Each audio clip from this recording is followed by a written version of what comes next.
চেয়ে বেশি? তুই চুকে গেছিস কেন? আমি থাকবো না তো কে থাকবে? টাকা বানা, বিস্কিট ভিতরে হইতে দিবা না, আমার টাকা রাখবো। তুই এখান থেকে যা। চাচি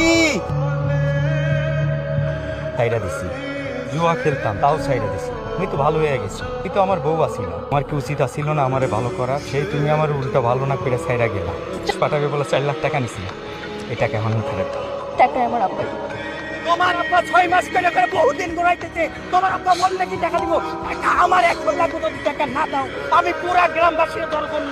সবাই এটাকে কমে যে তুমি আমার বউ আছি না, আমার কাছ থেকে 4 লাখ টাকা নিতে এবং তোমার পেটে আমার বাচ্চা ছিল।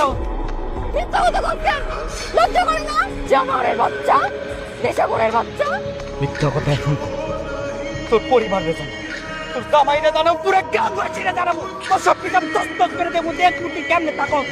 আমি একটা হাতটা ধরে করতেছি, আমার পাহাড়া ধরতেছে, আমার ভাই, আমার সঙ্গে ভাই। পা ধরে কোনো লাভ নাই, তুই 1 ঘন্টা টাকা দিবি।